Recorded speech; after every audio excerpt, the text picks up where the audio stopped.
Hi and welcome back to my film and TV channel and Cowabunga dudes. Yeah, Cowabunga. We're talking today, of course, we're talking Mutant Mayhem. We're talking the Teenage Mutant Ninja Turtles, a reboot this one. So we're going to have a look at that today. Please, if you are new to the channel, push that subscribe button, push the bell notifications, everything film and TV, of course, reviews like this, information blogs, lots of different things. And if you have pressed the buttons before or you still want to press a button, just press that like button. We'd much appreciate it. Give us that thumbs up. Right, a PG, 99 minutes, probably 10 or 15 minutes too long for me, but you know me, I'm a bit of a mardy when it comes to length of films. Of course, it's computer animated, interesting, superhero film directed by Jeff Rowe from a screenplay he co-wrote with Seth Rogen. Okay, Evan Goldberg, Dan Hernandez and Benji Samit. Yes, I've just done a review on a Platonic, which stars Seth Rogen. He's not my favourite. I don't know why, I just can't get into the guy. My apologies, Seth. I'm sure you're not asked. Seventh theatrical Teenage Mutant Ninja Turtles film and a reboot of the series. Stars the voices of Mika Abbey, Shannon Brown Jr., Nicholas Cantu and Brady Noon as the titular Turtles. There's a bit of alliteration for you. And also includes people like Hannibal, the voices of Hannibal Buress, Rose Byrne, John Cena, Jackie Chan, Ice Cube, Natasha Demetrio, Ayo Edribe, Giancarlo Esposito, Post Malone, Rogan himself, Paul Rudd and Maya Rudolph. Not Maya, not as in a mayor, Maya, M-A-Y-A. In the film, after years of being sheltered from human world, the turtles set out to be accepted as normal teenagers through acts of heroism. They all look like different ages, but I always assume they were born at the same time. But you have the runts of the litter, don't you? So I assume that's how they get away with it. The brothers go on a hunt for a mysterious crime syndicate, but trouble arises when an army of mutants is unleashed upon them. Yes, lots of other creatures have suffered the same sort of goo and mix of nastiness that they did as kids. This was released on August the 2nd, 2023. I'm recording this on August the 3rd, 2023, so I don't mess about me. There is a sequel and a spin-off television series for Paramount Plus in development, so there you go. Rotten Tomatoes, the critics, 94% are happy with this, 7.6 out of 10. That's 124 critics. The consensus says, with its unique visual style and a story that captures the essence of the franchise's appeal, Teenage Mutant Ninja Turtles Mutant Mayhem is an animated treat for the whole family. It is. Adults may get a bit weary.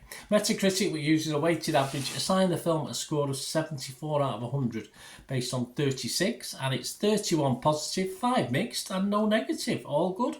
And it scored anywhere between 50 and 91. The Daily Beast's Nick Shager give it 55. He was one of the lower ones. He said, considering Rogan's participation as both a writer and actor, it's surprising that Mutant Mayhem plays it so safe.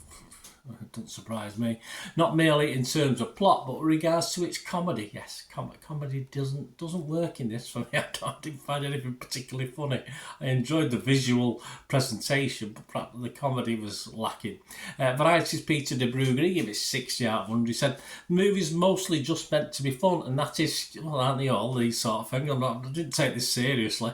Skewing young while giving lifelong fans, including those who grew up on the Turtles, plenty to geek out about. Yeah, I'd love to know what my kids think about this. I wouldn't mind watching with my rabble who love the Turtles. Movie Nation's Roger Moore, though, he's more positive. He gave it 75 out of 100. He said the story is comic book, childish in its simplicity. It is, can't argue.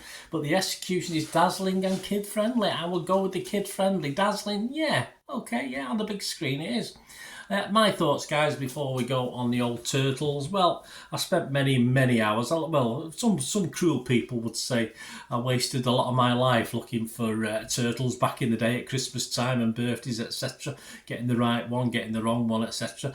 And to this day, I still don't know the names. I should do. But sometimes I think in life there's things you're not that interested in and you don't really get involved in knowing the names. I could name all the Slade band from the 70s, but I couldn't name you from the Turtles from the 80s and 90s.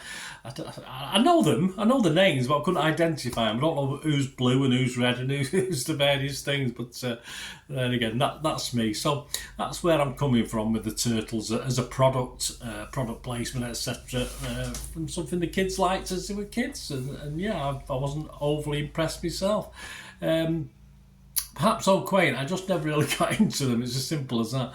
I found the animations I've seen and live action films over the years just okay. I've always tried to watch them with an open mind when the kids were little and they're watching the cartoons. There's certain films I'd watch now that I watched with the kids hundreds of times, and I still watch them now. Turtles, perhaps not so much. So that's sort of, again, where I'm coming from. And how about this latest half shell machination? It's a good okay for me. It's okay, and it is a bit aimed at a younger element. I can see a lot of critics being a bit nasty with it actually on the scores, but I took my old head on. I'm trying to put a younger head on. I know it's difficult, and still not got any air, but I think you've got to look at it like that.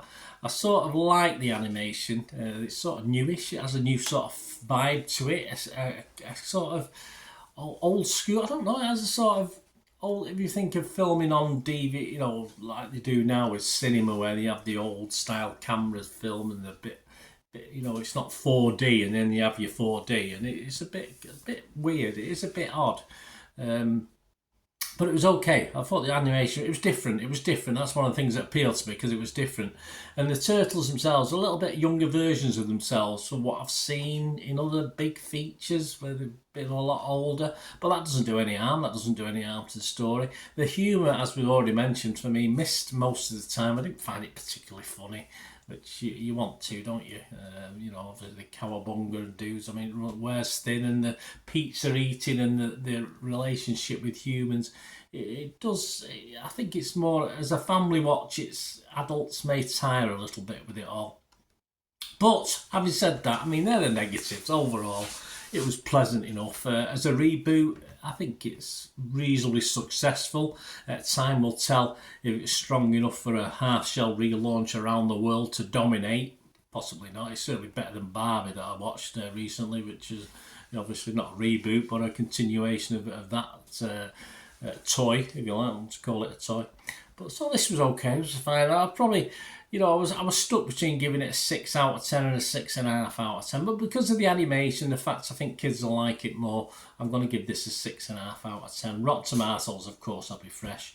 And Metacritic, I would be positive. So let me know what you think, guys. And if let me know what your kids think as well. Let me know what they think. So I haven't had a chance to have a word with my granddaughters about this yet. I'll post it on WhatsApp and see if they've seen it and see what they think. But we'll see. Anyway, thanks for watching, guys.